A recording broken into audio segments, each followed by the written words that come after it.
Poder sin límites, por Anthony Robbins, la nueva ciencia del desarrollo personal. Capítulo 5. Las 7 mentiras del éxito.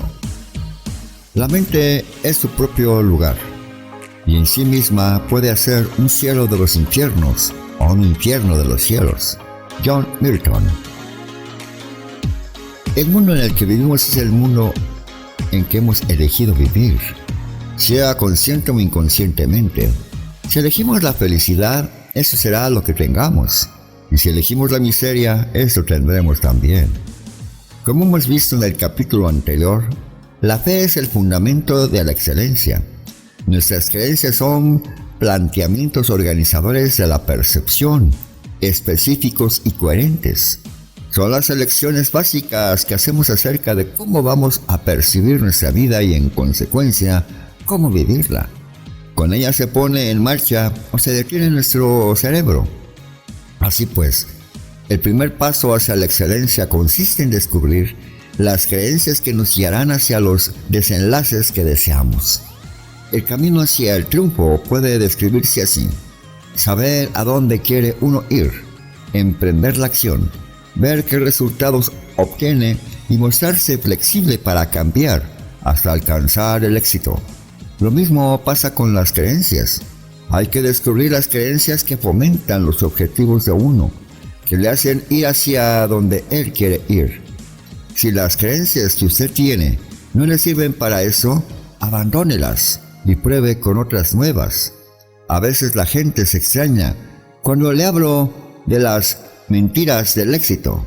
¿A quién le gusta vivir de mentiras? Lo que quiero decir con eso es que no sabemos cómo es el mundo en realidad. No sabemos, para tomar el ejemplo del capítulo anterior, si la línea es cóncava o convexa. No sabemos si nuestras creencias son verdaderas o falsas. Lo que sí podemos averiguar, en cambio, es si nos sirven, si nos elevan, si enriquecen nuestras vidas y hacen de nosotros personas mejores, si nos ayudan a ayudar a otros. En este capítulo usaré la palabra mentiras para reiterarle al lector que no sabemos de cierto cómo son las cosas exactamente. Una vez sepamos que la línea es cóncava, por ejemplo, ya no estaremos en condiciones de verla como convexa. En este caso, no decimos mentira, con el sentido de engaño y sinceridad, sino más bien como instrumento útil para recordarnos que, pese a lo mucho que creamos en un concepto, deberíamos permanecer abiertos a otras posibilidades para no dejar de aprender. Le sugiero que considere estas 7 creencias y decida si pueden serle útiles. Yo las he encontrado una y otra vez en los triunfadores a quienes he modelado. Para modelar la excelencia, hemos de empezar con los síntomas de creencias de la excelencia. He descubierto que esas 7 creencias capacitan a la gente para usar a fondo sus recursos, hacer más y más a lo grande y producir más resultados. No digo que sean las únicas creencias útiles para el éxito, pero sí son un comienzo. Han servido para otros y me gustaría que dice usted si pueden servirle también. Creencia número 1. Todo ocurre por un motivo y razón, y todo puede servirnos. ¿Recuerda la historia de W. Michel? ¿Cuál fue la creencia central que le ayudó a superar la adversidad? Decidió tomar todo cuanto le ocurriese y procurar de todas las maneras posibles que trabajase a su favor. De modo análogo, todos los triunfadores tienen una habilidad increíble ante cualquier situación, centrarse en lo posible y en los resultados positivos que se podrían extraer de ella. Por mucha realimentación negativa, feedback, que reciban del medio ambiente, ellos siempre piensan en posibilidades. Creen que todo ocurre por alguna razón y que ello les puede servir. Piensan que toda adversidad encierra la semilla de un beneficio equivalente o aún mayor. Le garantizo que la gente que obtiene resultados sobresalientes piensa de esta manera. Imagínenselo en su propia vida. Las maneras de reaccionar ante cualquier situación son infinitas. Digamos, por ejemplo, que su negocio fracasa en conseguir un contrato con el que contaba y que desde luego usted se había ganado. Algunos quedarían resentidos y frustrados. Uno se iría a casa a cultivar su melancolía, mientras otros saldrían a emborracharse. Otros aún se pondrían furiosos y echarían pestes contra la empresa que no nos adjudicó ese contrato. Y dirían, por ejemplo, que estaba formada por un montón de ineptos. O tal vez echaríamos la culpa a nuestro propio personal por haber dejado escapar una oportunidad tan clara. Con todo esto, ¿qué duda cabe? Nos desahogaríamos un poco, pero no habríamos adelantado gran cosa. Se necesita mucha disciplina para saber rehacer los propios pasos, aprender las lecciones dolorosas, recomponer la guardia y explorar nuevas posibilidades. Pero es la única manera de saldar positivamente lo que parezca un resultado negativo. Permítaseme aducir un buen ejemplo de posibilidades. Marilyn Hamilton, ex maestra y reina de la belleza, es ahora una próspera empresaria de Fresno, California, y además ha superado un accidente tremendo. A los 29 años, mientras practicaba el vuelo a vela, cayó por un barranco y acabó en una silla de ruedas para el resto de sus días, paralizada de la cintura para abajo. Por supuesto, Marilyn Hamilton pudo fijarse en el gran número de cosas que ya no estaban a su alcance, pero prefirió fijarse en las posibilidades que se abrían ante ella. Consiguió ver en la tragedia una oportunidad. Desde el primer momento, la contrarió su silla de ruedas. Le parecía demasiado limitadora y restrictiva. Ni a usted ni a mí, seguramente, se nos ocurriría cómo valorar la utilidad de una silla de ruedas. Pero Marilyn Hamilton sí pudo. Y además se dijo a ella que estaba en mejores condiciones que nadie para proyectar una silla mejorada. Junto con dos amigos constructores de ultraligeros, montó el prototipo de una silla de ruedas perfeccionada. Los tres fundaron una compañía llamada Motion Racing, cuyo éxito de muchos millones de dólares revolucionó la industria de las sillas de ruedas y mereció la distinción de Pequeña Empresa del Año en 1984 en California. En 1981 habían contratado a su primer empleado y ahora tienen una plantilla de 80 personas y más de 800 puntos de venta. Yo no sé si Marilyn Hamilton se habría puesto alguna vez a analizar sus propias creencias. El hecho es que actuó partiendo de un sentido dinámico de lo posible y de lo que estaba en su mano hacer. Prácticamente, todos los grandes triunfos requieren un marco similar. Párese a pensar un momento en sus propias creencias. Por regla general, confía en que las cosas le van a salir bien o teme siempre que salgan mal. Espera que sus mejores esfuerzos tendrán éxito o anticipa los reveses que va a sufrir. En una situación dada, ve usted las posibilidades, lo que contiene en potencia o más bien los obstáculos que impiden avanzar.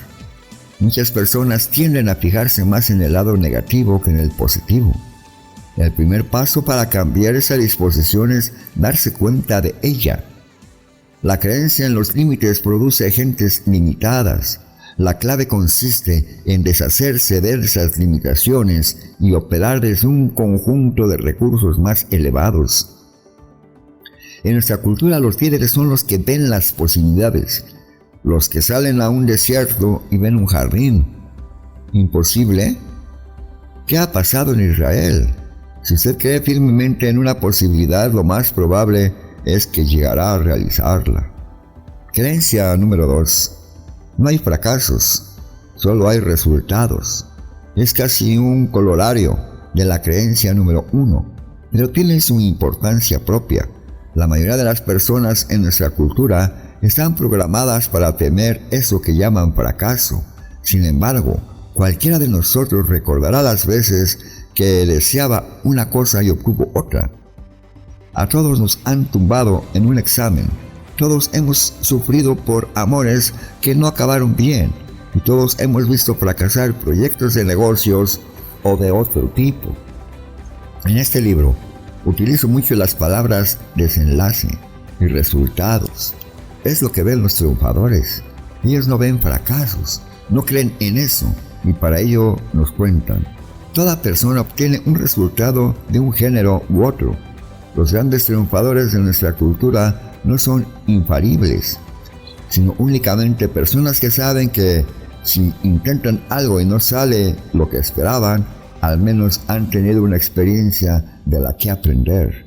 Entonces se ponen a aplicar lo aprendido e intentan otra cosa, emprenden nuevas acciones y producen tal o cual resultado nuevo. Piénselo. ¿Qué activo o beneficio posee usted hoy que ayer no tuviese? La respuesta es naturalmente experiencia.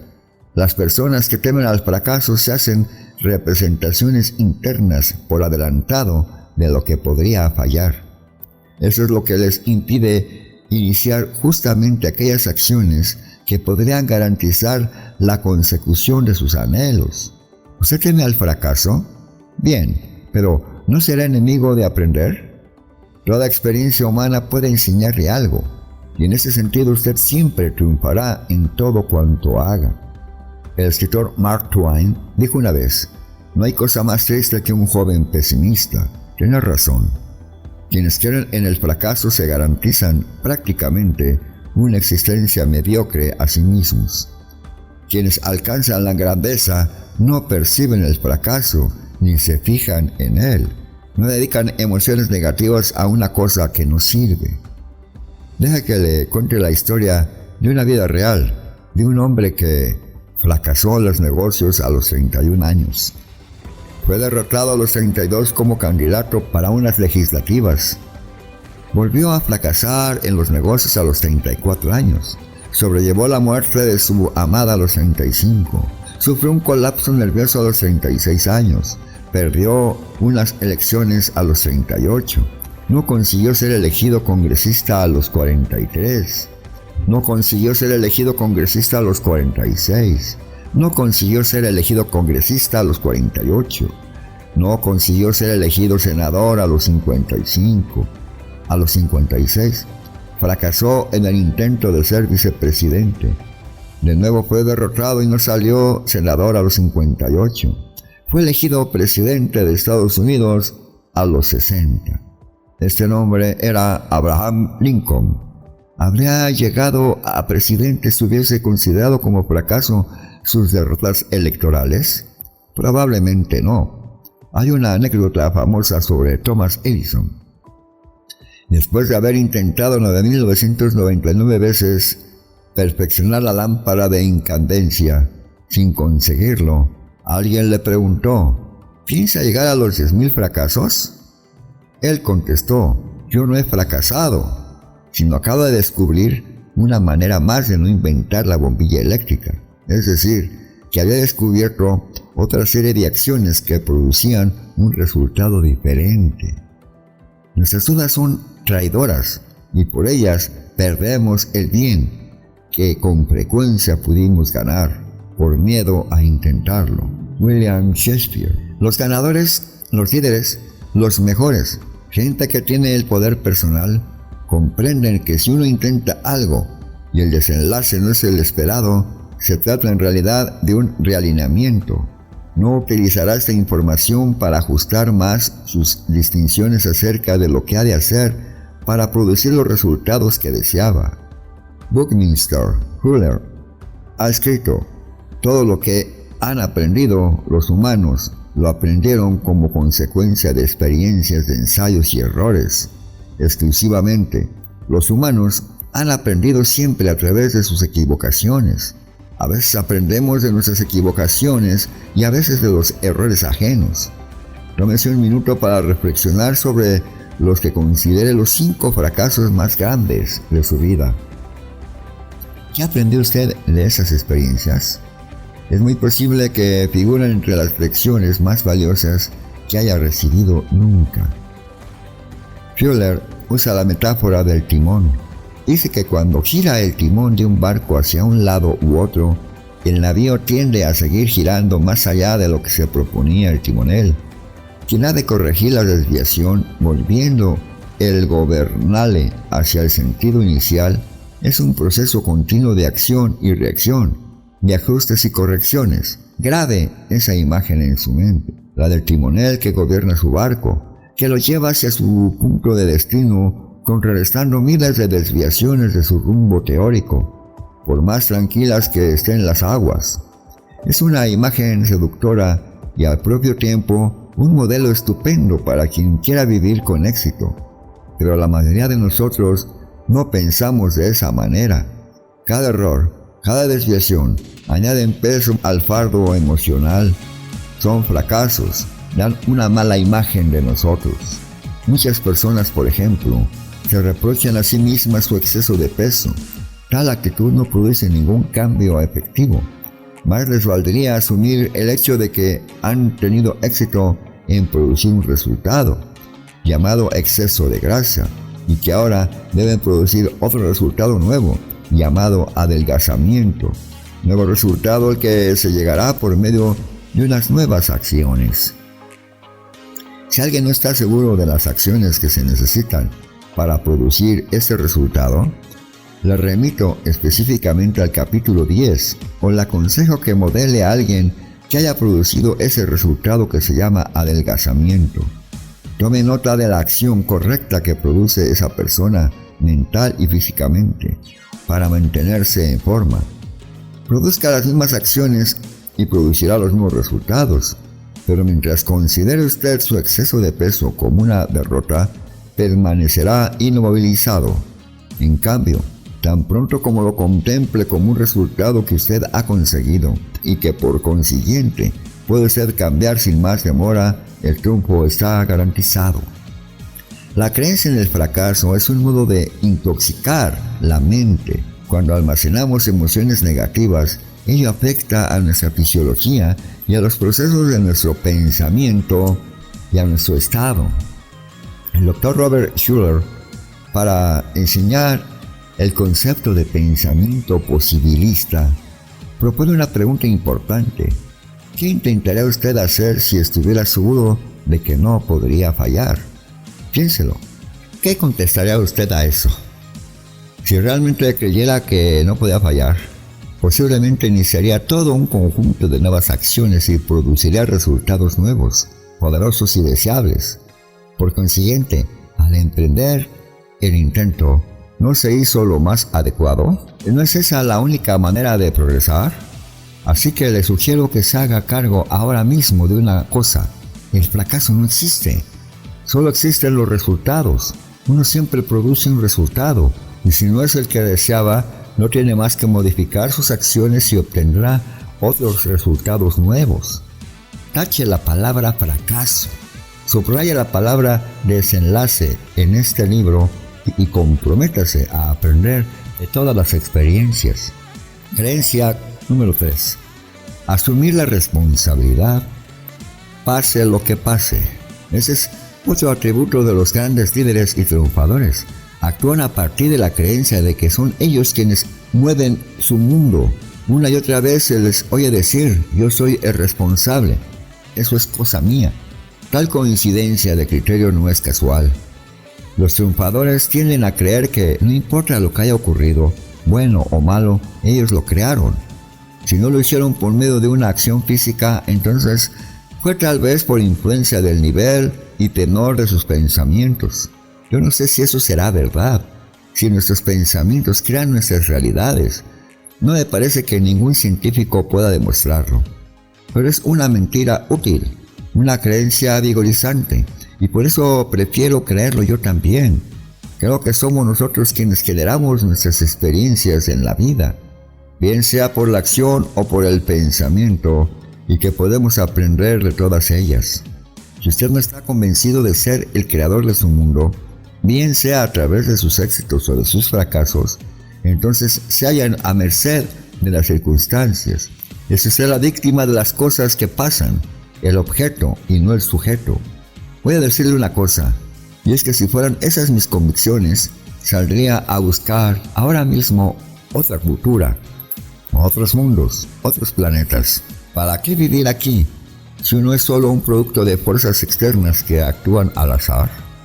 Asumir la responsabilidad es, en mi opinión, una de las medidas que mejor definen el poder y la madurez de una personalidad. Es también un ejemplo de cómo las creencias sustentan otras creencias, de la capacidad sinérgica de un sistema de creencias coherente. Si usted no cree en el fracaso, si se sabe autor de todo desenlace, al asumir la responsabilidad no tiene nada que perder y sí mucho que ganar. El que domina la situación tiene asegurado el éxito. John F. Kennedy tenía este sistema de creencias. Dan Rather ha dicho que Kennedy se convirtió en un verdadero líder después del incidente de la Bahía de Cochinos, con la fracasada invasión de Cuba, cuando se presentó ante el pueblo estadounidense y declaró que lo de la Bahía de Cochinos había sido una atrocidad que no debió ocurrir jamás, y asumió toda la responsabilidad por ello. Cuando hizo eso, dejó de ser un joven político habilidoso para transformarse en un verdadero líder. Kennedy hizo lo que debe hacer todo gran líder. Los que asumen la responsabilidad ejercen el poder. Los que eluden son desposeídos. Este mismo principio de la responsabilidad rige a un nivel personal. Muchos de nosotros hemos pasado por la experiencia de tratar de expresar una emoción positiva hacia otra persona, como manifestarle nuestro amor o decirle que comprendemos su problema, y nuestro interlocutor, en vez de acusar ese mensaje positivo, lo ha interpretado de manera negativa, produciendo entonces una reacción de enfado u hostilidad.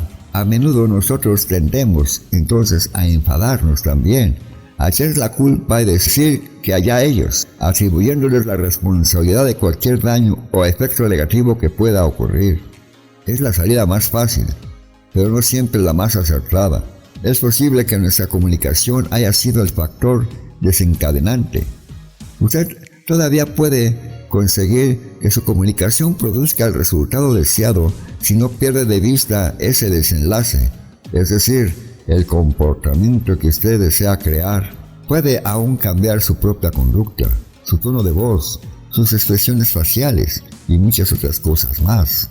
Hay que decirse que el sentido de la comunicación es la reacción que uno obtiene. Al cambiar sus acciones, podrá cambiar su comunicación, al retener y asumir la responsabilidad de ella. Usted tiene el poder de cambiar los resultados que va obteniendo. Creencia número 4. No es necesario entender de todo para poder servirse de todo. Muchos de los que triunfan albergan otra creencia útil.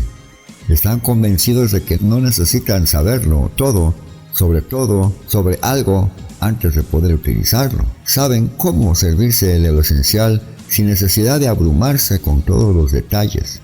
Si nos fijamos en las personas que detentan poder, resulta por lo general que poseen un conocimiento práctico suficiente de muchos temas, pero poco dominio de todo y cada uno de los detalles de las empresas que acometen.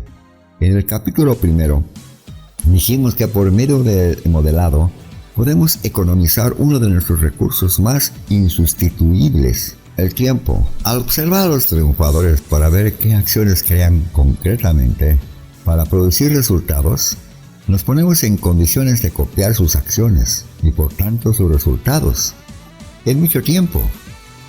El tiempo es una de esas cosas que nadie puede crear para usted, pero los triunfadores invariablemente resultan muy avaros de su tiempo. Van a lo esencial de cualquier situación, sacan lo que necesitan y no se entretienen con los demás.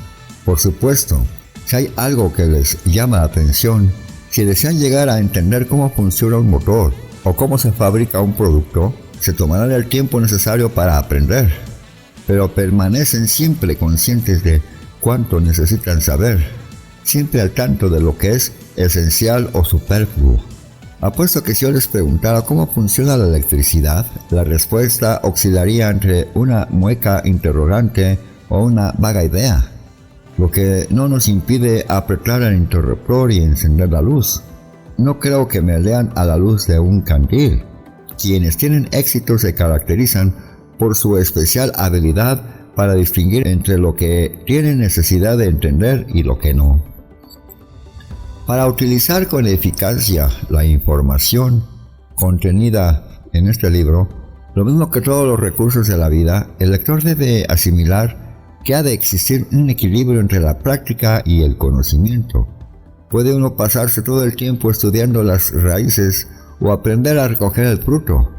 Los triunfadores no son necesariamente los que poseen más información o más conocimiento.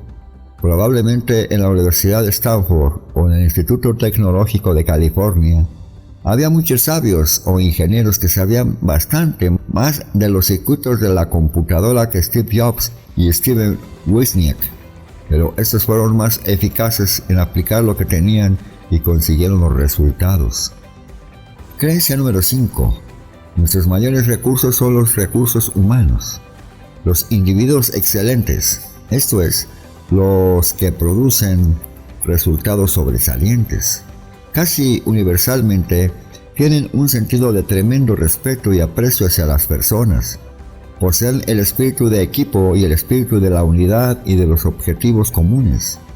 Si algo nos ha enseñado la nueva generación de libros de economía y empresa, como el cambiante mundo del directivo en busca de la excelencia o el ejecutivo al minuto, es que no hay éxitos duraderos sin relaciones entre las personas, que el camino para triunfar pasa por establecer un equipo que funcione y colabore bien. Todos hemos leído estos informes sobre las fábricas japonesas, donde los obreros y la directiva comen en la misma cantina. Unos y otros tienen voz y voto a la hora de evaluar el rendimiento. Estos éxitos reflejan las maravillas que pueden conseguirse cuando se respeta a las personas que, en vez de limitarnos a tratar de manipularlas. Cuando Thomas J. Peters y Robert W. Waterman Jr., los autores de En busca de la excelencia, sacaron la quintesencia de los factores que hacen grandes a las empresas, uno de los principales que hallaron fue una atención apasionada hacia la gente. En las compañías excelentes difícilmente se encuentra un tema más generalizado que el del respeto al individuo. Escribieron: las empresas que habían triunfado eran las que trataban al personal con respeto y con dignidad, las que contemplaban a sus empleados como asociados y no como meras herramientas. Subrayan que en el estudio, 18 de los 20 directivos de Hewlett-Packard interrogados manifestaron que su éxito estaba en función a la filosofía orientada a las personas de la empresa. Ahora bien, Hewlett-Packard no es una empresa comercial dedicada al trato con el público, no una empresa de servicios que dependa de una buena reputación. Es una empresa que se mueve en las fronteras más complejas de la técnica moderna. Pero incluso así queda claro que la relación eficaz entre personas se contempla como el reto principal. Como la mayor parte de las creencias que detallamos aquí, es más fácil elogiar la idea de palabra que asumirla como propia. Es fácil propagar verbalmente la necesidad de tratar con respeto a las personas, bien sean las de la propia familia o el personal de nuestro negocio. En la práctica suele ser más difícil hacerlo. Mientras lea usted este libro, mantenga presente la imagen del timonel que va rectificando el rumbo de su nave mientras avanza hacia su destino. Lo mismo pasa en la vida. Hemos de permanecer siempre alerta, rectificar nuestra conducta y recalibrar nuestras acciones para estar seguros de ir a donde queremos. Decir que uno trate a la gente con respeto no es lo mismo que hacerlo. Los triunfadores son los que transmiten más eficazmente a los demás estas preguntas.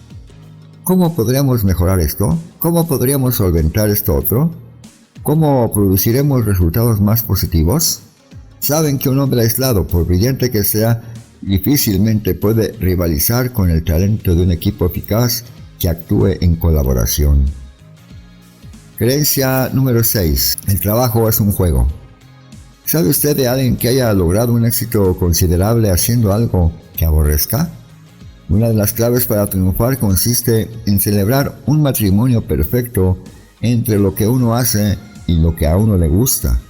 Pablo Picasso dijo una vez: cuando trabajo descanso, lo que me fatiga es no hacer nada o recibir visitas.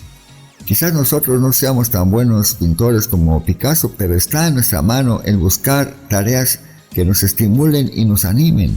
Y cualquiera que sea nuestro trabajo, podemos aportar muchos de los aspectos de lo que hacemos cuando jugamos. Dijo una vez Mark Twain, el secreto del éxito está en convertir la vocación en vacación.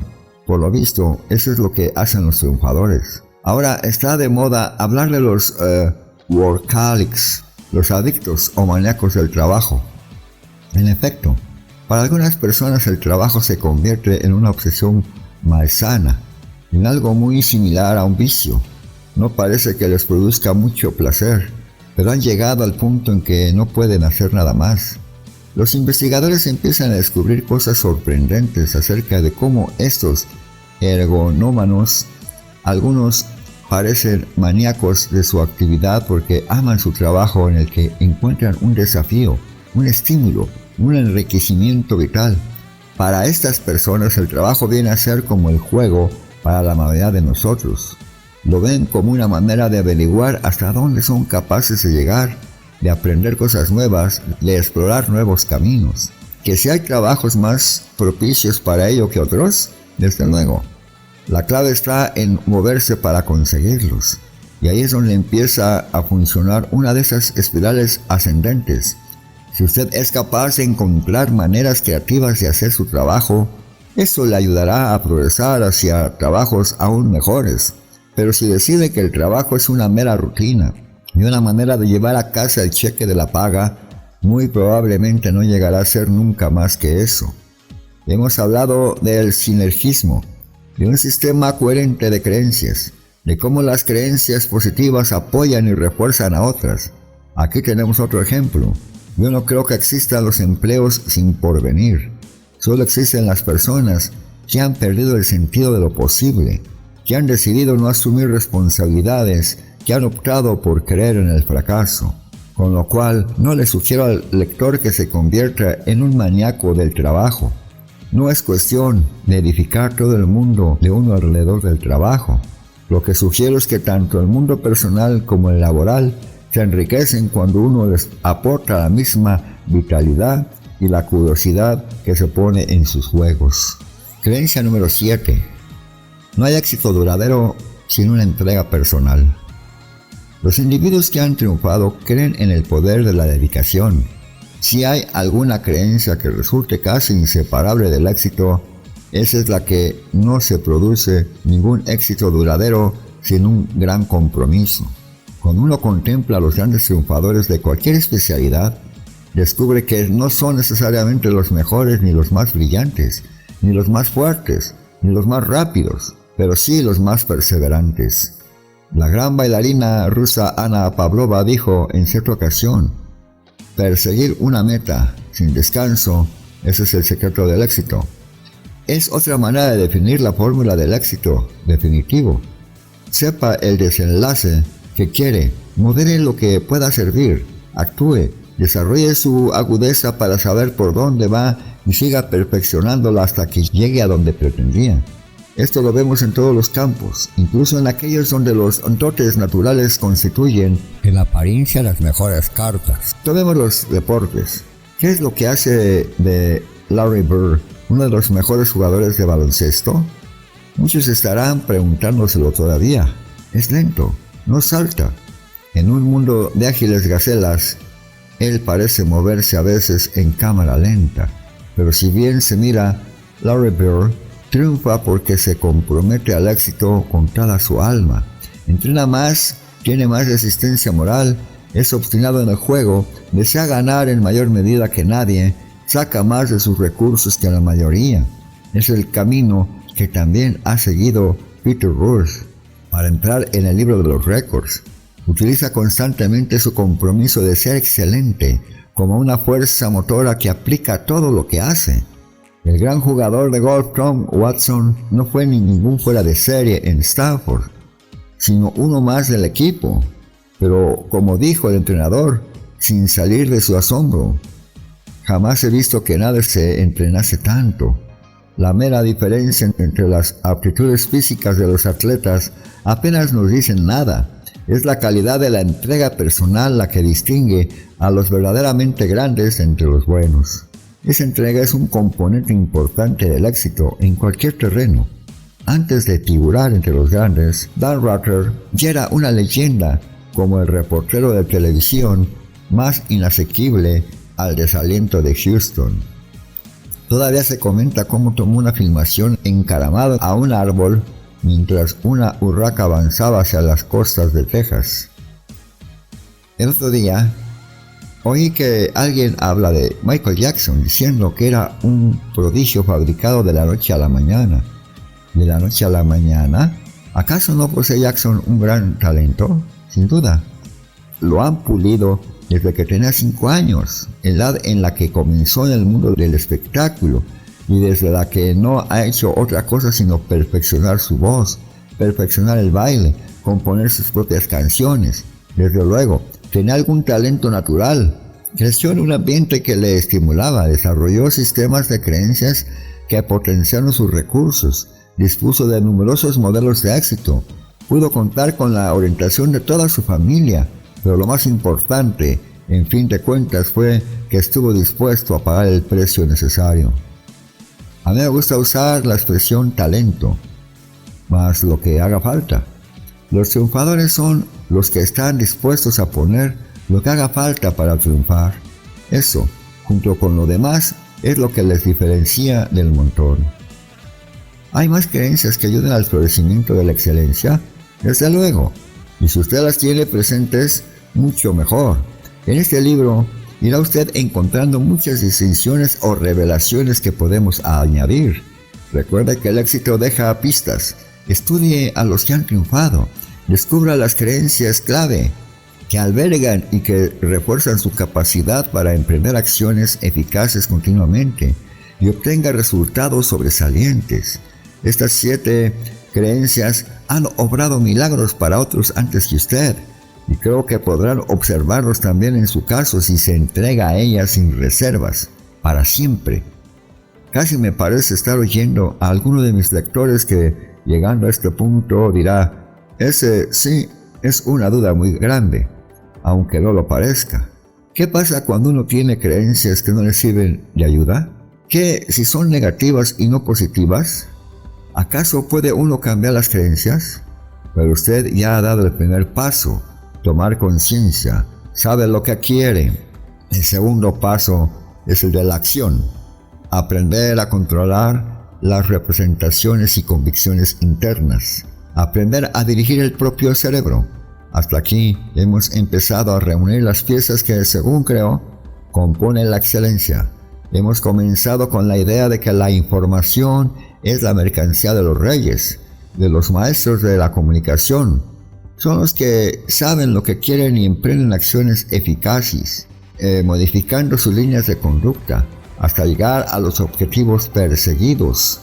En el capítulo 2 hemos aprendido que el modelado es el camino real hacia la excelencia. Si usted descubre a personas que hayan logrado triunfos destacados, puede modelar las acciones concretas que ellas repiten y que reproducen los resultados, las creencias, la sintaxis mental y la fisiología. De modo que usted obtendrá resultados similares aprendiendo en menos tiempo. Hemos visto que el comportamiento poderoso, capaz y eficiente es el del individuo que se halla en un estado neurofisiológico de potencia y dominio de sus recursos. En el capítulo 4 hemos visto la naturaleza de la fe y cómo las creencias vigorizantes abren la puerta a la excelencia.